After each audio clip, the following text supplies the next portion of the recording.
بسم اللہ الرحمن الرحیم۔ خلیفہ ثانی سسر رسول دماد علی امیر المومنین سیدنا عمر فاروق کو اللہ رب العزت نے بہت بڑے مراتب و بلند مقامات سے نوازا تھا۔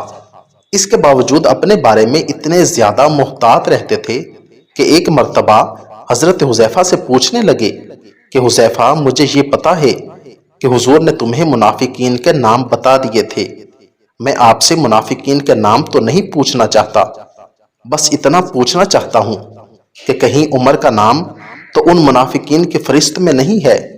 ہم چھوٹی سی نیکی کر لیں تو پہاڑوں پہ چڑھ جاتے ہیں، اور اگر ہم حضرت عمر کی جگہ پر ہوتے تو کہتے کہ ہم تو مراد رسول ہیں، ہمارے لیے تو حضور دعائیں مانگتے تھے، اور انہیں دیکھیں جنہیں حضور نے اللہ سے مانگ کر لیا، وہ پروردگار کے سامنے ایسے جھکتے تھے اور محتاط رہتے تھے۔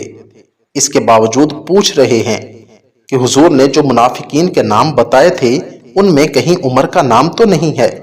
کیا ہم نے کبھی ایسا سوچا ہے کہ اپنے اعمال کو پرکھیں کہ ہم کون سی لائن میں کھڑے ہوئے ہیں؟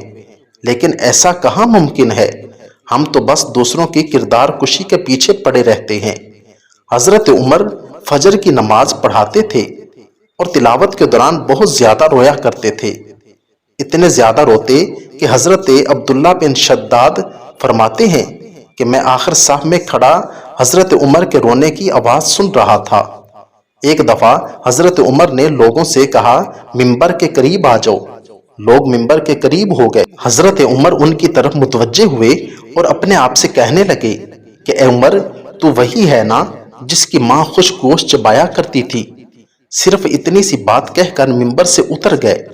لوگ حیران ہوئے کہ امیر المومنین نے ہمیں ممبر کے قریب بھی کیا ہے، بات کی تو وہ اتنی سی، یہ بھی کوئی بات تھی جس کی وجہ سے ہمیں اپنے قریب بلایا ہے۔ لوگوں نے حضرت عمر سے پوچھا، اے امیر المومنین، آپ نے لوگوں کو اکٹھا کیا کہ میری بات سنو، اور کوئی خاص بات بھی نہیں کی، بس اتنی سی بات کی ہے کہ عمر تو اس ماں کا بیٹا ہے جو خوش گوشت چبایا کرتی تھی۔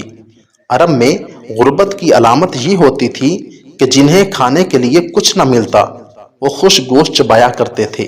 حضرت عمر نے فرمایا کہ میرے دل میں ایک ایسی بات آئی تھی جس کی وجہ سے مجھے خدشہ تھا کہ میرے دل میں تکبر نہ پیدا ہو جائے، جس کی وجہ سے میں نے آپ سے یہ جملہ کہا تاکہ مجھے میری اوقات یاد رہے اور میرے دل میں تکبر پیدا نہ ہو۔